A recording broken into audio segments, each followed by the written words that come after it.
This is Tim Wendell with Grant Writing Mentors. Let's talk just a little bit about transitions. These often kind of small words or seamless things that we put into our pieces, but they can really hold things together and allow us to change things up and move ahead in a very readable way.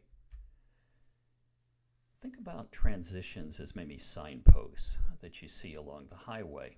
You're moving, say, from a 60-mile-an-hour zone into a 45-mile-an-hour zone. If there isn't a signpost there, you get maybe a little upset or miffed when the policeman pulls you over and says you're speeding. I know I do. Think about, too, when you're reading something and you're not quite sure where it's going. How do you feel? Confused? Maybe upset? Ready to put it down? So on the left side here are several great transitional words. One of the great things in the English language is we have a number of words that mean roughly the same thing. So use them, vary things. Repeating kind of the same word over and over again is not that productive. Repeating themes, yes. Words, no. So there's some. I even keep a copy of a list of transitional words near my desk on my bulletin board, and allows me again to change things up and to signify to the reader we were here discussing this, now we're moving on to something else. Another way to think about transitions is, say, bridge sentences or transitions. These are longer sentences, so I wouldn't necessarily use them a great deal. But you can see examples here on the right side, everything from even though on down to accordingly. They, in a sense, lift the reader from what we've been discussing about, now edging us into something else, something new. The example, even though Gail was sad about the outcome, she still believed in the project's worth. Okay, we've left, in a sense, Gail being downbeat, and now we're moving into the overall worth of the project.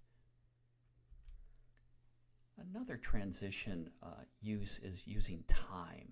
Time can be very seamless, and especially if you're using something in a chronological manner, say in your personal statement or candidacy section, something that has maybe do with you and about your career, this is a great way to move through it.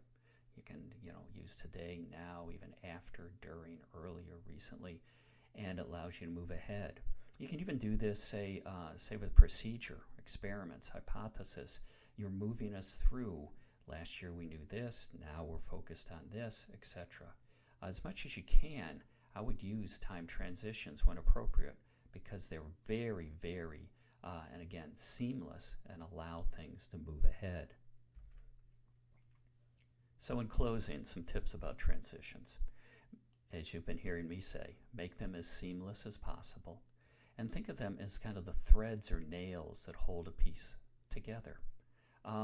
Say with threads, just kind of peel back maybe the shirt or the blouse you're wearing. See all the stitch marks? They're on the inside.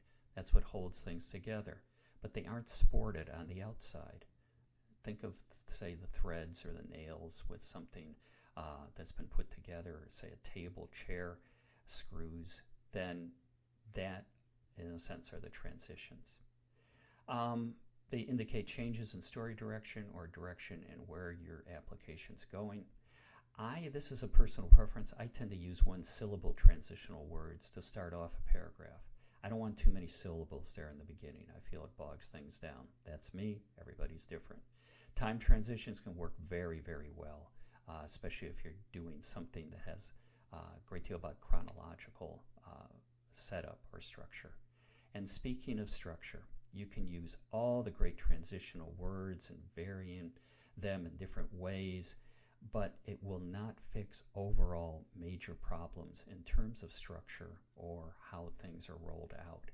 If you used, say, a number of transitional techniques or devices or even tricks, and the piece, the application, still isn't reading that well, I think it's time to take a step back and look at the overall structure. Maybe it's time to re-outline. And then once you move some things around, that will really allow the transitional words to work to your advantage. I'm Tim Wendell. Thanks for listening.